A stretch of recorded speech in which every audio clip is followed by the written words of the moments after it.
Bonjour à tous, donc de retour sur la chaîne Tomax pour évoquer le match entre le Paris Saint-Germain et le Stade Rennais au Horizon Park ce dimanche à 13h.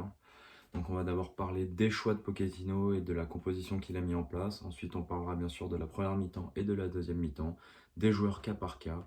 Et on finira par les flops et l'action du match pour moi. Donc tout d'abord, donc Pochettino qui a fait le choix de reconduire presque le même 11 que face à Manchester City. Donc 5 jours après le match très intensif de Ligue des Champions face à City, Pochettino qui remet la même équipe, sauf que cette fois-ci on joue à deux milieux de terrain avec Gay et Verratti sur ce match, Herrera laissé au repos sur le banc car Herrera enchaîne énormément en ce moment. Donc Herrera laissé au repos et Di Maria qui rentre dans le 11. Donc voilà, on joue à 4 offensifs, on rejoue avec Donnarumma au but. Donnarumma qui prend la place de Navas petit à petit, on dirait, et qu'il y a une hiérarchie qui est en train de se mettre en place, parce que c'est très étonnant de ne pas avoir Navas sur ce match. Donc voilà, donc Donnarumma titulaire sur cette partie. Donc pour parler un peu du match, donc la première mi-temps, le premier quart d'heure est assez partagé. On va dire que Rennes et Paris sont dans le coup, que les deux équipes proposent comment dire, une entame de match équilibrée, donc domination ni de l'un ni de l'autre. Mais au fur et à mesure de la première mi-temps, on remarque que Paris commence à maîtriser le jeu, commence à poser le ballon, même si c'est pas forcément un grand pari, on sent que Paris prend le dessus et est de plus en plus dangereux. Rennes, pendant 10-15 minutes, ils ont quand même défendu à 30 mètres de leur but, donc Paris prenait le dessus. Paris a fait plutôt une bonne fin de première mi-temps, les 25 dernières minutes ont plutôt été bonnes.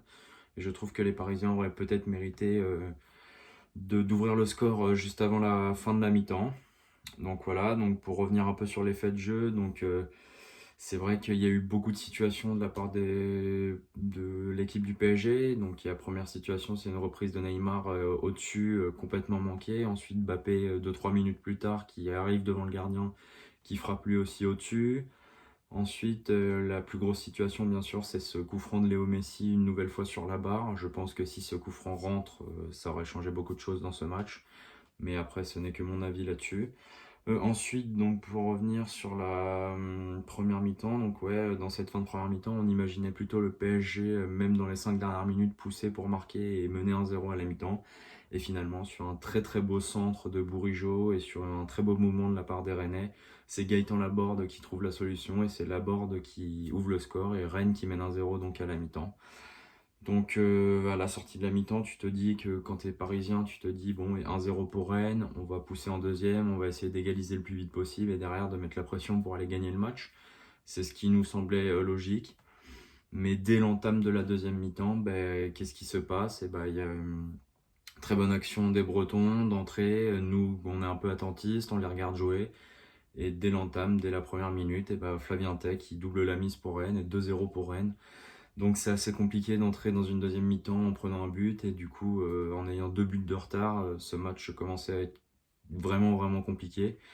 Et je pense que cette entame de deuxième mi-temps et le deuxième but encaissé très rapidement, ça a un peu coupé les jambes du PSG. On a plus d'intention derrière, on n'a pas très bien joué. Il y a eu quelques tentatives individuelles, on va dire, de la part d'Mbappé, de la part de Messi, mais sur quelques situations, c'était vraiment peu intéressant. Donc une deuxième mi-temps vraiment mauvaise de la part des Parisiens au niveau des intentions.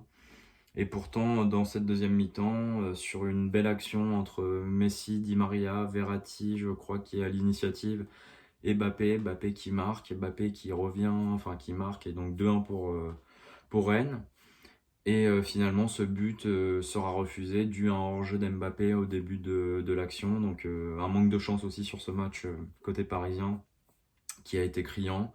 Même si on n'a pas été bon, je pense qu'avec un peu plus de chance, notamment avec la barre de Messi et cette action-là, où Mbappé est hors jeu d'un demi-mètre, je pense que ça aurait changé pas mal de choses. Mais bon, après voilà, c'est comme ça, le football est ainsi. Rennes gagne 2-0 et Rennes mérite dans l'ensemble sa victoire, parce que Rennes a aussi fait un bon match.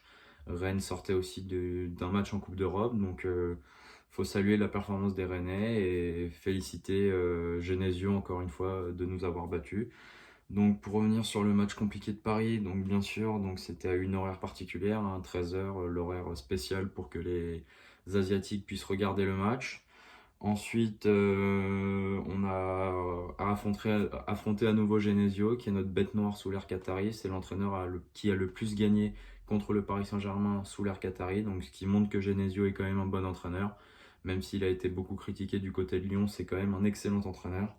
Ensuite, donc je pense que c'est aussi le match après Manchester City. On attendait énormément ce match contre City.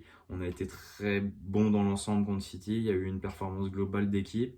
Et je pense que c'est de la décompression, cette défaite. Et malheureusement, ça ne nous permet pas d'enchaîner derrière City. Et c'est quand même assez dommage. Ensuite, donc, pour revenir sur les joueurs cas par cas, je trouve que Hakimi et Mendes sur ce match contre Rennes ont été particulièrement mauvais. Beaucoup d'actions concédées, ils se sont fait déborder. Enfin bon, bref, après une prestation plutôt bonne des deux contre Manchester City, on a eu un match très compliqué contre Rennes. Ensuite, donc pour revenir un peu sur les attaquants, donc les attaquants qui ont été dans l'ensemble trop peu inspirés, très mauvais pour la plupart, et puis devant le but, voilà, beaucoup de gâchis, donc ça faut le signaler, hein. Je crois qu'il y a eu 0 tir cadré durant ce match et que ça fait un moment que c'est pas arrivé au PSG, je crois que ça fait plus d'une quinzaine d'années. Donc c'était vraiment un match très compliqué de la part des attaquants du PSG. Messi et Verratti qui, après un match contre City, étaient plutôt courts physiquement. Surtout Verratti, je trouve qu'il a vachement baissé physiquement en deuxième mi-temps, ce qui est logique, hein. Il revient de blessure et ça faisait un moment qu'il n'était pas là. Donc logique et tout. Une défense, encore une fois, peu sereine, hein, avec Marquinhos et Kimpembe qui, malgré tout, sur quelques relances, se sont montrés vraiment inquiétants. Mais bon, ça fait un moment que ça dure et j'espère que ça va revenir. J'espère qu'ils vont réussir à trouver dès le prochain match contre Lille au Parc, il me semble. J'espère qu'on retrouvera du lien sur toute l'équipe et qu'on arrivera à jouer ensemble, quoi. Et ensuite, donc un match dans l'ensemble frustrant et que vraiment c'est dommage de ne pas enchaîner après un très bon résultat contre Manchester City.